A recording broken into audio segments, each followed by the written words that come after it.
Der Herr schlafwandelt mal wieder. Dann weck ihn besser nicht auf. Ich möchte, dass wir beide in der Öffentlichkeit auftreten.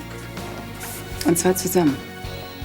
Dagegen wäre nichts einzuwenden, wenn du mir deinerseits ein bisschen entgegenkommst. Ich denke, wir kommen ins Geschäft. Hey, wach auf.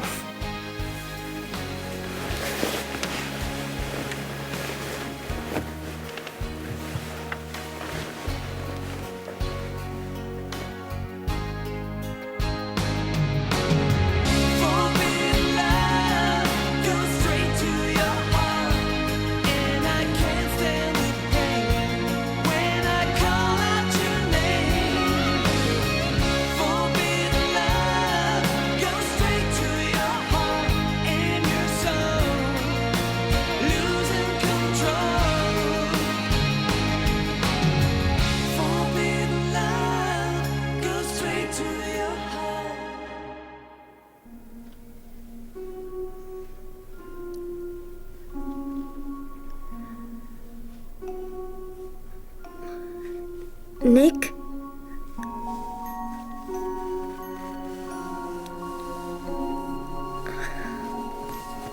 Mach's mir doch nicht so schwer.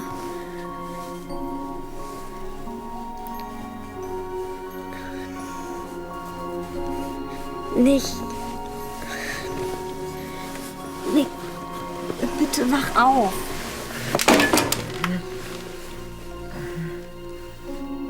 Lilly, was machst du in meinem Bett? Das ist nicht dein Bett, sondern Jessicas. Was? Du drehst mal wieder einer deiner nächtlichen Touren. Oh. Och. Ja, sieht so aus. Entschuldige bitte. Aber was ist denn hier für ein Lärm? Nick ist wieder schlafgewandelt. Sag jetzt nichts, okay? Würden Sie bitte Ihre Plätze einnehmen?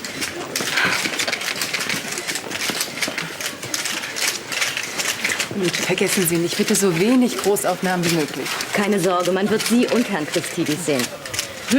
Ruhe bitte. 4, 3, 2, 1. Hallo, liebe Zuschauer. Heute melden wir uns live aus Schloss Friedenau, dem Wohnsitz der Düsseldorfer Modezarin Clarissa von Anstetten. Neben ihr sitzt, Ihnen bestens bekannt, der griechische Reeder und Milliardenerbe Pavlos Christidis. Seit wann kennen Sie beide sich schon? Ach, das weiß ich gar nicht. Das muss schon eine halbe Ewigkeit sein. Ach, wirklich? Ich dachte, Sie hätten sich erst vor einigen Wochen kennengelernt. Wenn Sie das sagen. Aber dass Sie für morgen einen großen Empfang hier im Schloss geplant haben, diese Information stimmt doch. Soweit man von einem großen Empfang sprechen kann, wenn man nur einige gute Freunde einlädt. Würden Sie unseren Zuschauern verraten, wen Sie alles erwarten? Nun, da sind einige wichtige Leute aus Wirtschaft und Politik, einige Textilfabrikanten, Schauspieler, Mr. Monroe vom General Industries. Entschuldige, Liebling, der musste leider absagen. Eine wichtige Konferenz im Nahen Osten. Aber Mr. Richards wird dabei sein. Der Software-Milliardär? Aber Mr. Richards gilt als ausgesprochen öffentlichkeitsscheu. Offensichtlich nicht, wenn Frau von Anstetten einlädt. Und wie steht es mit Ihren Kolleginnen und Kollegen? Ja, mir fällt auf, dass bis auf einige Textilfabrikanten, wie Sie erwähnten, niemand aus der Modebranche auf Ihrer Gästeliste steht. Hat das einen besonderen Grund? Die wirklich Wichtigen dieser Branche sind entweder tot oder ihre Arbeiten sind langweilig geworden. Bis auf Caradonna. Frau von Sterneck hat es nämlich geschafft, eine Herrenkollektion herauszubringen. Spielen Sie jetzt auch mit dem Gedanken? Nicht solange mich meine Damenkollektion ernährt. Dementsprechend ist nichts an den Gerüchten, dass Lynn Clarisse unter ihrer Entführung stark gelitten hat. Nein, der Firma geht es bestens. Sie müssen sich also keine Sorgen machen, dass ich zum Sozialfall werde. Das zu hören freut die Steuerzahler sicherlich. Doch nun zu Ihnen, Herr Christidis. Wie sehen Ihre Pläne für die nähere Zukunft aus? Meine Pläne? Ich würde sagen, äußerst vielversprechend. Du kannst von Glück sagen, dass nicht mehr passiert ist. Was? Jetzt halt mal einen Ball flach. Ich würde nicht mal einen Traum daran denken, Millie anzumachen. Hey, das meine ich doch überhaupt nicht. Aber normalerweise laufen Schlafwandler mit Bettmütze und Kerze in der Hand übers Dach. Kapiert? Also bevor du dir die Knochen brichst, gewähre ich dir doch besser Bettasyl. Danke. Ich hoffe, ich habe dich nicht zu sehr erschreckt. Womit denn? Das Einzige, womit Nick nämlich bleibenden Eindruck bei Frauen hinterlässt, sind seine Käsefüße. Wie kommt Steffi eigentlich damit klar? Ich habe überhaupt keine Käsefüße. Erzählst du Steffi davon? Ja, warum nicht? Sobald man wieder normal mit ihr reden kann. Oder hast du ein Problem damit? Na dann Prost. Prost. Wo willst du denn hin? Mich umziehen? Oder glaubst du, ich gehe so nach Hause? Nee, aber ich dachte, du übernachtest hier. Also, um Nick brauchst du dir wirklich keine Sorgen zu machen. Der steht heute Nacht garantiert nicht mehr auf. Ich habe ihm nämlich Schlafmittel in die Milch getan. Außerdem kannst du einen Zimmerschlüssel haben. Und diese Zwischentür hier, die verbarrikadiere ich höchstpersönlich. Also gut, ich bleibe. Aber nur, wenn ich noch eine Milch mit Honig bekomme. Ja.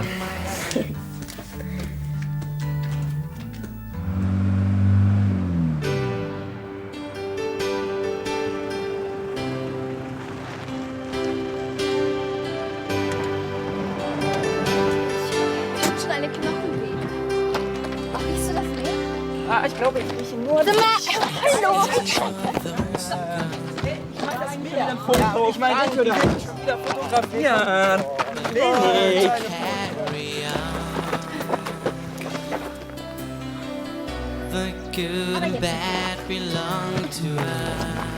Na los, stellt euch nicht so an. Und Cheese. Ja, geht doch. Jetzt weiß ich endlich, wo das Wort Freizeitstress herkommt. Die Vokabel kannst du gleich von deiner Festplatte löschen. Hier ist nämlich Relax-Set angesagt. Okay? Relax-Set angesagt. Und jetzt hier. Und telefonieren nach Hause. Du solltest deinen Vater wirklich heute anrufen. Dann hast du es hinter dir. Ich halte es für keine gute Idee. Hast du eine Macke? Ah, noch dein Rechtsverfahren. Hey, komm, Ramon. Ja, mach mir den Cowboy. Ich liebe dich. Außerdem hast du es uns versprochen. Ja, regt euch ab. Ich werde Armin schon informieren. Ja, dann war das Telefon. Wieso? Na, wie würdet ihr denn reagieren, wenn euer totgeglaubter Sohn plötzlich anruft? Ja, wahrscheinlich würde ich vermuten, dass jemand seine Stimme verstellt und sich einen schlechten Scherz erlaubt. Eben. Weil sich aber keiner die Mühe macht, einen ganzen Brief zu fälschen, ist es besser, wenn ich schreibe. Ja, da ist was Wahres dran. Dass man Arno bestimmt umkippt, wenn er sieht, dass... Dann setz dich aber auch heute noch dran, okay? Ja, versprochen. Okay. Was ist? Kommen wir jetzt? Ja. Ah. Cheese. Wie sehen Ihre Pläne für die nähere Zukunft aus? Meine Pläne? Ich würde sagen, äußerst vielversprechend. Dem kann ich mich nur anschließen. Warum hast du mir das nicht vorher gesagt? Erstmal Tag. Ja, Tag. Seit wann weißt du, dass Robert Richards heute Mittag erscheint? Er kommt doch, oder? Allein schon, dass du daran zweifelst, wäre Grund genug, dich wieder auszuladen. Na, keine Sorge. Natürlich darfst du kommen. Aber um deine Frage zu beantworten, Pablos hat es mir vor 2 Tagen gesagt. Warum hast du mich nicht eingeweiht? Weil ich dich überraschen wollte. Schließlich weiß ich ja, wie angetan du von betuchten Männern bist. Du willst mich ihm vorstellen? Ja, allerdings erst, nachdem ich meine Geschäfte mit ihm unter Dach und Fach habe. Ah, seit wann interessierst du dich für Computer? Mich interessiert alles, womit man Geld verdienen kann. Was genau schwebt dir vor? Mode im Internet. Ich möchte die Necklace weltweit vermarkten. Außerdem dachte ich an Teleshopping. Da hat Richards nämlich auch seine Finger drin. Und wie willst du ihn dazu bringen, dich zu unterstützen? Pablos kennt Richards doch schon eine ganze Ewigkeit. Wenn er ihn bittet, mir zu helfen, wird er das bestimmt tun. Wirklich unglaublich, wie du Pablos unter Kontrolle hast. Erst benutzt du ihn dazu, in die Presse zu kommen und jetzt, um dich an seine reichen Freunde ranzumachen.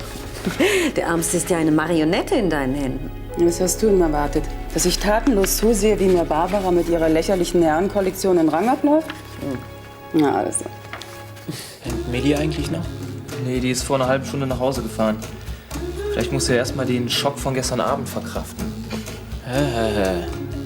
Manchmal bist du sowas von bescheuert. Ja, muss wohl so sein. Oder kannst du mir einen vernünftigen Grund nennen, warum ich hier sitze und einen Kassensturz mache? Nee, ich bin mir aber sicher, dir fällt gleich einer ein. Ja. Wie wär's denn damit? Solange du noch nicht wieder spielst, müssen wir mit unserem Geld haushalten. Wieso? Wir haben doch eine halbe Million. Ja, aber die will ich nicht anrühren.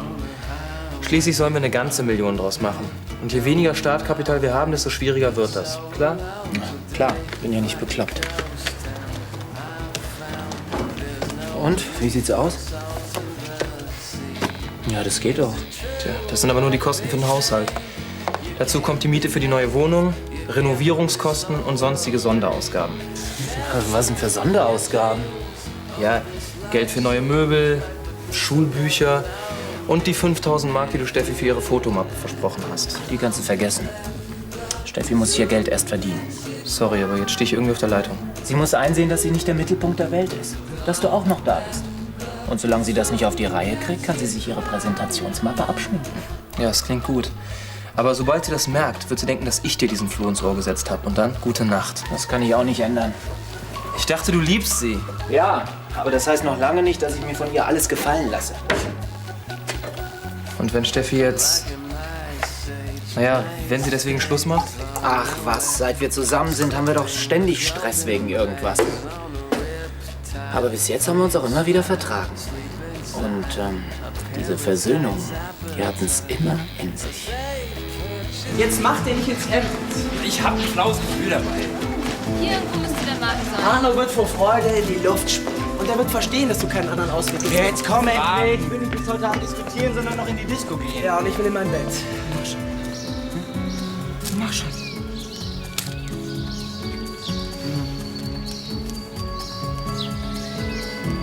Ja, ja. So, aber Party machen wir heute Abend trotzdem nicht. Oh, willst du einen auf Relaxen machen? Ja, wo bleibt ihr denn? Da vorne ist schon der Wagen. Nein, wir gehen an den Strand, machen Lagerfeuer, Flasche griechischen Wein, Musik.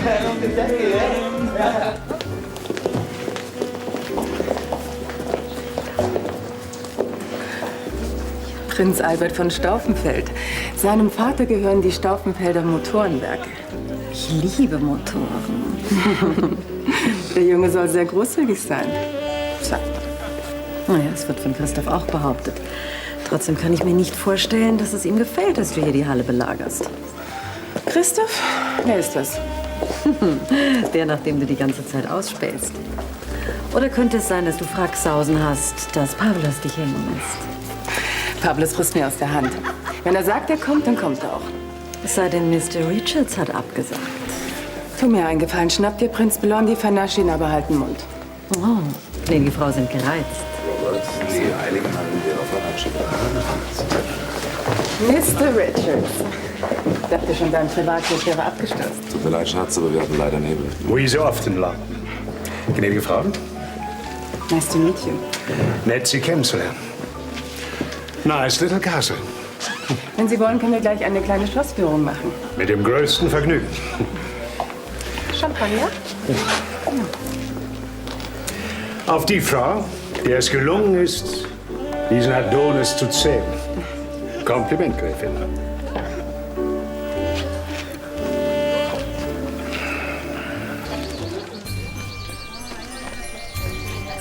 Wie findest du den? Ja, hat was. Ja? Steht dir gut. Danke. Achtung. Efreiter. Es gibt sogar eine Legende dazu. Aha. Lass mal hören.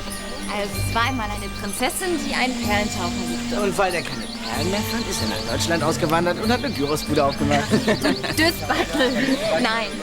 Die Eltern der Prinzessin wollten, dass sie einen Prinzen heiratet. Aber da sie diesen Prinzen überhaupt nicht liebte, hat sich diese Prinzessin... Wie hieß die Prinzessin? Kalymna. Ah ja, danke. Hat sich die Prinzessin Kalymna in die Klippen gestürzt. Oh, und was wurde aus dem Perlentaucher? Der ist nach Deutschland ausgewandert und hat eine Gyrosbude aufgemacht. Nein. Russische. Könnt ihr nicht aufpassen? Entschuldigung.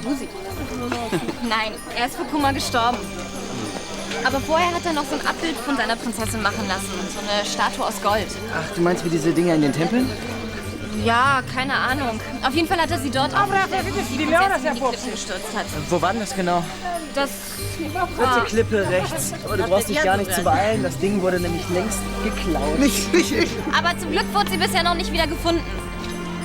Wieso zum Glück? Weil die Legende weiterhin sagt, dass jeder, der sie berührt, sterben muss. Auch wenn man Handschuhe trägt? Ach, Spinne, haha. Was schön. Keine Ahnung, was du meinst. Na, was wohl? Deine Nacht mit Nick? Ach, die. Also Nick ist wirklich der tollste Typ, mit dem ich je im Bett war. Du und mit einem Mann im Bett. Selten so gelacht. Wenn du es mir nicht zutraust, warum machst du dann so ein Theater? Weil Es geht mir auf den Geist, dass du dich ständig in meine Beziehung zu Nick einmischst. Ich versuche nur, ihm zu helfen. Wir brauchen deine Hilfe aber nicht. Und warum ist Nick dann so dankbar, wenn ihm einfach nur mal jemand zuhört, ohne Hintergedanken zu haben? Was soll das heißen? Dass du immer versuchst, etwas aus ihm rauszupressen. Jetzt spinnst du doch total. Ach, und was ist mit der Agentur, die du haben wolltest? Davon verstehst du nichts. Dann erklär mir wenigstens, warum du die Präsentationsmappe abgelehnt hast. Weil ich keine Almosen will. Weder von Nick noch von seinem kleinen Bruder. Ohne Uli läuft aber nichts. Nick hätte die Agentur ja von seiner Hälfte bezahlen können.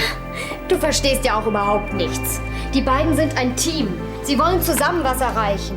Aber nicht auf meine Kosten. Um was geht's dir eigentlich? Um deine Karriere oder um Nick? Falls dir die Antwort einfällt, ich bin oben. Bastiana hat doch einen an der Klatsche. Dann kann sie nur 50 Mücken für dieses Teil ausgeben.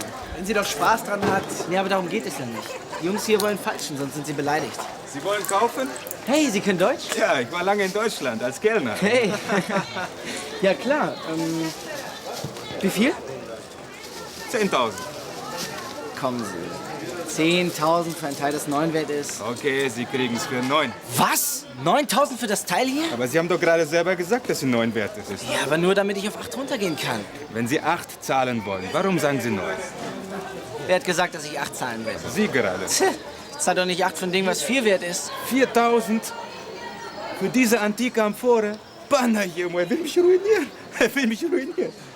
Okay, 5. 5. Ciao. 6. Meinetwegen 7. 12.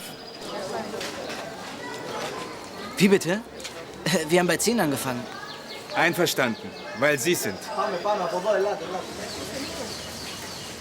Na, Robert, wie hat dir die kleine Führung gefallen? Du hast nicht untertrieben. Das Schloss ist wirklich sehr interessant. Aber es reicht bei weitem nicht an die Schlossherren heran. Leider komme ich viel zu selten dazu, diese Ruhe hier zu genießen. Aber Sie wissen ja selbst, Geschäfte. Gerade heute Morgen hatte ich ein paar Herren zu Besuch, die mir ein Angebot in puncto Internet gemacht haben. Ich plane nämlich, meine Kollektion darüber zu verkaufen. Pavlos hat mich informiert.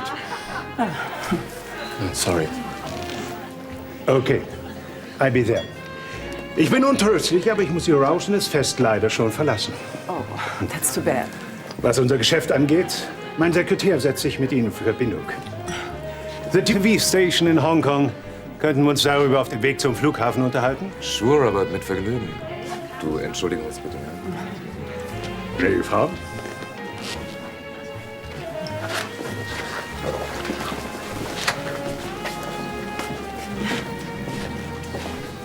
Was willst du denn damit? Naja, für 10 Millanturi verkloppt. Warum nicht gleich an die Einheimischen? Geh mal kurz, ja? Hey. Bist du das nicht der vom Markt? Hey. Hey, na? Ich hab da was für dich. Das ist echt antik. Das ist ein Einzelstück. Würde ich sagen, wir 12 Mille? 12 Mille? Okay, 11. Aber weiter kann ich nicht runtergehen. Solltest du aber. Deine antike Amphore ist eine billige Kopie. Woher willst du das denn wissen? Archäologie ist mein Steckenpferd. Ah ja, wir sind vom Fach, was? Und jetzt willst du mich über den Tisch ziehen. Du glaubst mir nicht? Nö. Na, dann gib mal her.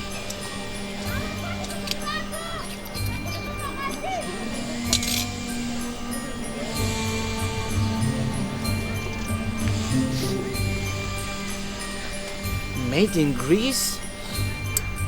Na, warte. Geh nach Hause, Charlie. Die Party ist vorbei. Schade eigentlich.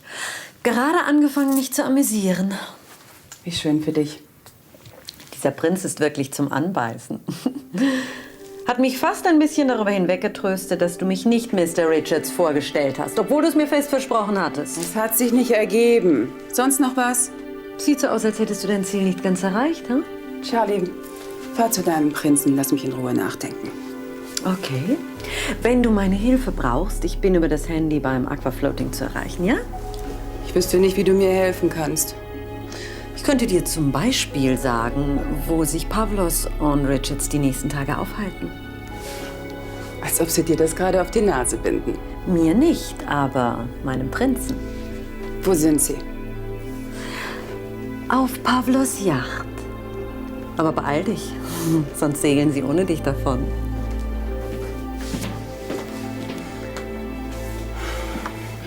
Links etwas weiter runter. So. Ja. Wo steckt Nick eigentlich? Der ist Farbe besorgen. Wieso? Weil du hier alleine rumwerkelst. Ist das der einzige Grund? So, wenn sonst nichts mehr anliegt, kann ich mich ja jetzt umziehen. Ja, aber pass auf, du stehst im Schlafzimmer. Naja, wenn Nick das sieht, dann könnte er in Tiefschlaf fallen und sich dir wieder unsittlich nähern. Wie oft soll ich dir denn noch sagen, dass gestern Abend absolut nichts passiert ist? Also, wenn ich zu einem Mädchen ins Bett steige, dann tut sich da immer was. Angeber. Und nicht nur das, die geht sogar ab wie eine Rakete. Was willst du damit sagen? Nichts. Ich frage mich nur, naja, wenn ich an deiner Stelle gewesen wäre. Ich weiß nicht, ob ich mich zurückgehalten hätte. Na, dann hat Nick ja Glück gehabt, dass er nicht zu dir gekommen ist.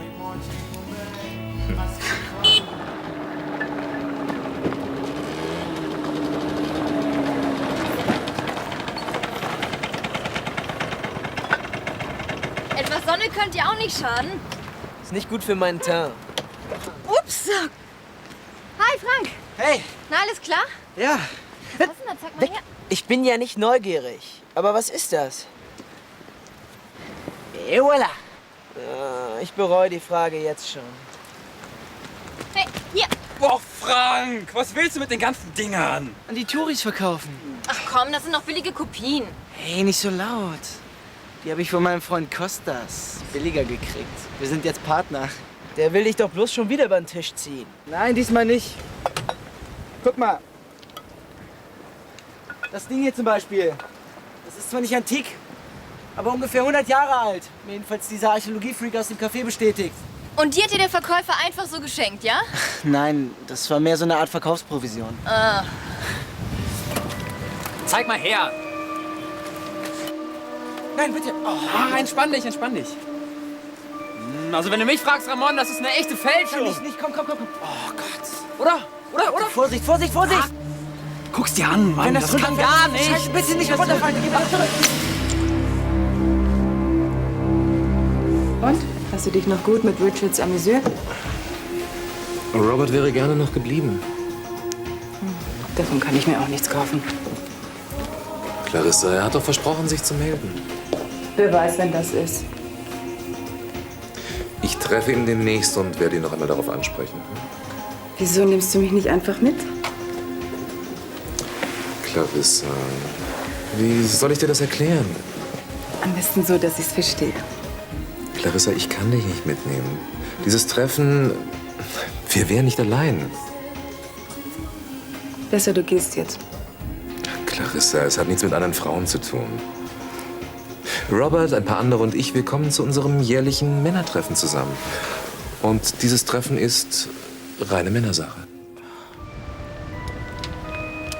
Sieht aus wie eine Landkarte. Dass es kein Foto ist, sehe ich auch. Da ist eine Stelle markiert.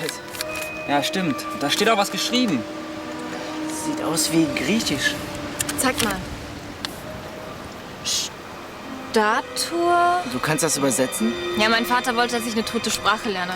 Jetzt sah es sich wenigstens mal aus, dass er so stur war. Was steht denn da drauf? Statue der Kalymna. Ja, das ist alles. Die verlorene Statue aus Gold.